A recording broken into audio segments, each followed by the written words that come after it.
ఇలా ఒకటి కాదు రెండు కాదు, ఆంధ్ర రాష్ట్రానికి ఎన్ని కావాలో ఇన్స్టిట్యూషన్లు అయితేనేమి, రీసెర్చ్ సెంటర్లు అయితేనేమి, మెడికల్ అయితేనేమి, ఎడ్యుకేషనల్ అయితేనేమి, ఇలా అన్నీ రావాలి, ఆంధ్ర రాష్ట్రం బాగుపడాలి అని కాంగ్రెస్ పార్టీ ఇవన్నీ చట్టంలోనే చేర్చింది. ఆ రోజుల్లో వేసిన లెక్కల్లోనే ఇవన్నీ అమలు చేయాలి అంటే 5 లక్షల కోట్ల రూపాయలు ఆంధ్ర రాష్ట్రానికి ఇచ్చిన వాళ్ళు అవుతారు, మేలు చేసిన వాళ్ళు అని ఆ రోజుల్లోనే ఒక లెక్క, ఒక అంచనా. అంటే ఈ రోజుల్లో అది ఏ 10ంతలో అవును. కానీ ఇవేవి జరగలేదు అంటే దానికి కారణం కాంగ్రెస్ పార్టీ మళ్ళీ అధికారంలోకి రాలేదు. అప్పుడు అధికారంలోకి వచ్చింది బీజేపీ పార్టీ. అప్పటి నుంచి బీజేపీ పార్టీ వెన్నుపోటు పొడుస్తూనే ఉంది ఆంధ్ర రాష్ట్రానికి. ఆ తర్వాత జగన్మోహన్ రెడ్డి గారైనా చంద్రబాబు గారైనా వీళ్ళు ముఖ్యమంత్రులు అయినా ఒక్కరంటే ఒక్కరు కూడా అధికారంలో ఉండంగా ఆంధ్ర రాష్ట్రానికి మేలు చేసిన నాయకులు లేరు. ఎవరి పార్టీకి వాళ్ళు వాళ్ళ స్వార్థ రాజకీయాలు చేసుకున్నారు. చంద్రబాబు గారైనా జగన్మోహన్ రెడ్డి గారైనా ప్రత్యేక హోదా గురించి మాట్లాడలేదు, పోలవరం ప్రాజెక్ట్ ఎత్తు తగ్గించడం గురించి మాట్లాడలేదు, రాజధానికి డబ్బులు ఇవ్వకపోతే మాట్లాడలేదు. ఇలా ఒకటి కాదు రెండు కాదు, అసలు ప్రతి విషయంలోనూ ఒకరు ఉద్యోగాలు ఇస్తామన్నారు, జాబ్ క్యాలెండర్ అన్నారు, మోసం చేశారు. ఇంకొకరు నిరుద్యోగ భృతి అన్నారు, మోసం చేశారు. ఆఖరికి ఇద్దరూ కలిపి ఫీజు రీఎంబర్స్మెంట్, ఆరోగ్యశ్రీ లాంటి పథకాలకు కూడా ఖూనీ చేసి పడేశారు. ఈరోజు మన రాష్ట్రంలో ఏముంది, ఎంత అభివృద్ధి ఉంది అని చూసుకుంటే కనీసం వెతికినా కనిపించదు. మన రాష్ట్రం, మన దేశంలో అసలు రాజధాని లేని రాష్ట్రం ఏదైనా ఉంది అంటే అది ఒక్క ఆంధ్ర రాష్ట్రం మాత్రం మిగిలిపోయింది. ఇంత దారుణంగా పరిపాలన చేశారు. చేసింది కాక ఈరోజు ఇద్దరు, జగన్మోహన్ రెడ్డి గారైనా సరే, చంద్రబాబు గారైనా సరే, ఇద్దరు పవన్ కళ్యాణ్ గారైనా సరే, అందరూ కలిపి బీజేపీకే ఊడిగలు చేస్తున్నారు. బీజేపీ ఏం మేలు చేసింది, ఏం లాభం చేసింది మన రాష్ట్రానికి? ఏమీ చేయకపోయినా కూడా వీళ్ళ స్వార్థ రాజకీయాల కోసం ఈరోజు బీజేపీకి ఊడిగలు చేస్తున్నారు, బీజేపీకి బానిసలుగా తయారయ్యారు. బీజేపీ ఏ బిల్లుకు మద్దతు ఇమ్మంటే ఆ బిల్లుకు మద్దతు ఇస్తున్నారు. ఒకటి కాదు రెండు కాదు, ఎన్ని రకాలుగా మన ఆంధ్ర రాష్ట్రాన్ని, ఆంధ్ర రాష్ట్ర బిడ్డలకి అన్యాయం చేయాలో అన్ని రకాలుగా ఇద్దరు అన్యాయం చేశారు. జగన్మోహన్ రెడ్డి గారు అయితే జలయజ్ఞం నవరత్నాలలో పెట్టి రాజశేఖర్ రెడ్డి గారి కళ జలయజ్ఞం పూర్తి చేయాలి అని 6 నెలల్లో పూర్తి చేస్తానని చెప్పి జలయజ్ఞం చేయలేదు. చంద్రబాబు గారు సూపర్ 6 అన్నారు, నిరుద్యోగ భృతి 3000 రూపాయలు అన్నారు, మహిళలకు ప్రతి నెల 1500 అన్నారు, సూపర్ ఫ్లాప్ చేశారు. అయినా కూడా బీజేపీకి ఇద్దరు, ఒకరు సక్రమ పొత్తు పెట్టుకుంటే ఇంకొకరు అక్రమ పొత్తు పెట్టుకున్నారు. ఇద్దరు బీజేపీ పక్షమే. ఈరోజు కాంగ్రెస్ పార్టీ మాత్రమే ప్రజల పక్షాన నిలబడింది.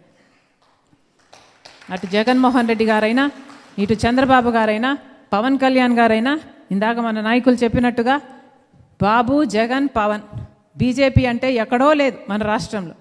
ఈ ముగ్గురే బీజేపీ, ముగ్గురు బీజేపీ పక్షం, మోడీ పక్షం. ఈరోజు కాంగ్రెస్ పార్టీ మాత్రమే ప్రజల పక్షాన నిలబడుతుంది, ప్రజల పక్షాన ప్రశ్నిస్తుంది, ప్రజల పక్షాన పోరాటాలు చేస్తుంది. రాహుల్ గాంధీ గారి నాయకత్వంలో ఈరోజు కాంగ్రెస్ పార్టీని బలపరచాలి అన్న దృఢ నిర్ణయంతో మణికం ఠాకూర్ గారు, అలాగే గణేష్ గారు, ఏఐసిసి నుంచి పలక్ గారు, వీళ్ళందరూ కలిసి రాష్ట్రంతో దగ్గరగా పనిచేసి కాంగ్రెస్ పార్టీని ఎలాగైనా బలోపేతం చేయాలి అన్న ఉద్దేశంతో ఈరోజు ఇతర పార్టీల నుంచి కూడా చేరికలు ఉండాలి అన్న ఉద్దేశంతో ఎంతో ఇనిషియేటివ్ తీసుకొని ఈరోజు ఈ కార్యక్రమం చేపడితే ఈరోజు 100 మంది కాంగ్రెస్ పార్టీలో చేరుతున్నారు. కాంగ్రెస్ పార్టీలో చేరాలి. ఇది ఫేజ్ 1 మాత్రమే. ఇది ఇంకా ఇంకా పెరగాలి. ఎందుకంటే ఈరోజు దేశానికి అవసరం కాంగ్రెస్ పార్టీ. ఈరోజు మన దేశం ఎంత దారుణమైన స్థితిలో ఉంది. పెట్రోల్, డీజిల్, ఆయిల్ అన్ని ఛార్జీలు పెరిగిపోయాయి. బంగారం కొనొద్దండి అంటున్నారు, విదేశాలకు వెళ్ళొద్దండి అంటున్నారు, బండ్లలో తిరగొద్దండి అంటున్నారు, ఇంట్లో కూర్చొని పని చేసుకోండి అంటున్నారు. దీనికి కారణం ఎవరు? దీనికి కారణం ఎవరు? పాలకులు కాదా? ఒకప్పుడు మన్మోహన్ సింగ్ గారు అధికారంలో ఉండగా ఇలాగే పెట్రోల్, డీజిల్, ఇలా క్రూడ్ ఆయిల్ ప్రైసులు పెరిగితే మన్మోహన్ సింగ్ గారు ఈ భారం అంతా ఎండ్ కన్స్యూమర్ మీద, అంటే ప్రజల మీద పడకూడదు అన్న ఉద్దేశంతో దాన్ని, ఆ భారాన్ని 3 భాగాలుగా విభజించారు. ఒక భాగం కేంద్ర ప్రభుత్వమే ఆ భారం భరించేటట్టు, ఇంకొక భాగం పెట్రోలియం కంపెనీలు భరించేటట్టు, మూడో భాగం మాత్రమే కన్జ్యూమర్ల మీద పడేటట్టుగా ఆ రోజు రూపకల్పన చేశారు. మరి ఈరోజు ఏం జరుగుతుంది? పూర్తి భారం ప్రజల మీదనే వేసేశారు. పోనీ క్రూడ్ ఆయిల్ ప్రైజులు తగ్గినప్పుడైనా సరే ఏమైనా ప్రజలకు ఆ బెనిఫిట్ అందించారా అంటే అప్పుడు అందించలేదు. అప్పుడేమో పూర్తి లాభము ప్రభుత్వమే తీసుకుంది, ఇప్పుడేమో పూర్తి భారము ప్రజల మీదనే వేస్తున్నారు. ఇది ఎక్కడి న్యాయం అని అడుగుతున్నాం. పోనీ రాష్ట్రానికే తీసుకుందాం, ఎవరు మేలు చేశారు? చంద్రబాబు గారైనా సరే, జగన్మోహన్ రెడ్డి గారైనా సరే, మొత్తం అందరూ స్టేట్ ట్యాక్సులు కలిపితే ఆంధ్ర రాష్ట్రంలో ఉన్నంత ఛార్జీలు దేశంలో ఇక ఎక్కడా లేవంట. పెట్రోల్ డీజిల్ ధరలు కేవలం ఆంధ్ర రాష్ట్రంలో మాత్రమే హయ్యెస్ట్ అంట మన దేశంలో. ఎందుకంటే రాష్ట్రం అన్ని ట్యాక్సులు వేస్తుంది, అన్ని సెస్సులు వేస్తుంది. దాంతో ఆంధ్ర రాష్ట్రం మన దేశంలోనే టాప్లో ఉంది పెట్రోల్ డీజిల్ ఛార్జీలలో. ఈరోజు సిగ్గు లేకుండా ఈరోజు పొద్దున పేపర్లో చూస్తే వైసీపీ వాళ్ళు ధర్నాలు చేశారట. దేనికి ధర్నాలు చేశారంటే పెట్రోల్ డీజిల్ ఛార్జీలు పెంచారని, అదే ఆంధ్ర రాష్ట్రంలోనే హయ్యెస్ట్గా ఉన్నాయని ధర్నాలు చేశారట. ఒక్క చోటైనా జగన్మోహన్ రెడ్డి గారైనా ఏ నాయకుడైనా మా ప్రభుత్వంలో కూడా మేము ఇలాగే చేశాము, మా ప్రభుత్వంలో కూడా అప్పుడు కూడా ఆంధ్ర రాష్ట్రంలోనే హయ్యెస్ట్ డీజిల్ పెట్రోల్ని ఒక్కడైనా నిజాయితీగా చెప్తున్నాడా? లేదు. వీళ్ళేదో పెద్ద హీరోలు అయినట్టుగా వీళ్ళు పోరాటాలు చేస్తున్నారంట. పోనీ చంద్రబాబు గారు ఆ రోజుల్లో జగన్మోహన్ రెడ్డి గారు అంత వేటేస్తున్నారు, అంత సెస్సులేస్తున్నారు అని ఆ రోజు చంద్రబాబు గారు పెద్దగా చెప్పారు, ఉద్యమాలు చేశారు, మేము వచ్చినప్పుడు తగ్గిస్తాము అని. మరి చంద్రబాబు గారు కూడా ఇప్పుడు అలాగే చేస్తున్నారు. ఇద్దరికీ ఏమిటి తేడా? దొందే. ప్రజల గురించి ఎవరు ఆలోచన చేస్తున్నారు? ఎవరూ ఆలోచన చేయటం లేదు. అసలు ఆంధ్ర రాష్ట్రం కాదు కదా, అసలు భారతదేశ గౌరవం కూడా తగ్గించేస్తున్నారు మోడీ గారు. అసలు ఒకప్పుడైతే భారతదేశ గౌరవం ఎంత ఎత్తున ఉండేదంటే ఇందిరాగాంధీ గారి టైంలో అమెరికాతో ఇందిరాగాంధీ గారు చాలా ధైర్యంగా చెప్పగలిగారు, మీ జోక్యం మా దేశం మీద అనవసరము అని, మీ పని మీరు చూసుకోండి అని. మహిళా ప్రధానమంత్రిగా ఉండి కూడా అంత గట్టిగా సమాధానం చెప్పగలిగింది ఇందిరాగాంధీ. మరి ఇప్పుడు మోడీ గారు ఏం చేస్తున్నారు?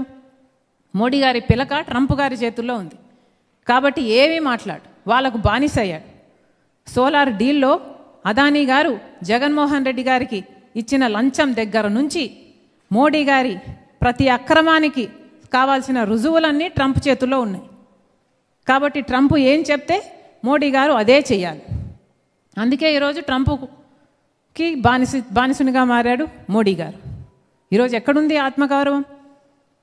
భారతీయుల్ని సంఖ్యలు వేసి అమెరికా నుంచి పంపితే మనం ఆత్మగౌరవం లేని వాళ్ళగా కళ్ళప్పగించి చూసాం. అయ్యో ఏమిటి ఘోరము అని. ఎక్కడుంది భారతదేశానికి గౌరవం? ఈరోజు పాకిస్తాన్ అయినా చైనా అయినా అమెరికాకు మళ్ళీ దగ్గర అవుతున్నారు. నిన్న చైనాకి వెళ్ళాడు ట్రంప్, పాకిస్తాన్ ఆ ఇరాన్ దాని వాళ్ళ డీలు మధ్యవర్తిత్వం వహిస్తున్నది పాకిస్తాన్. మరి ఇండియా ఎక్కడుంది? భారతదేశం ఎక్కడుంది? భారతదేశ గౌరవం ఎక్కడుంది? ఎంతగా తగ్గించేశారు? ఇవన్నీ కూడా ఆలోచించాల్సిన విషయాలు. వీటన్నిటి గురించి పోరాటం చేస్తున్నది ఒక్క కాంగ్రెస్ పార్టీ మాత్రమే. రాహుల్ గాంధీ గారు దాచుకోవడానికి ఏమీ లేదు, దోచుకున్నది ఏమీ లేదు కాబట్టి, భయపడని వ్యక్తి కాబట్టి ఈరోజు ఇంత గట్టిగా నిలబడి ప్రజల పక్షాన పోరాటం చేయగలుగుతున్నాడు.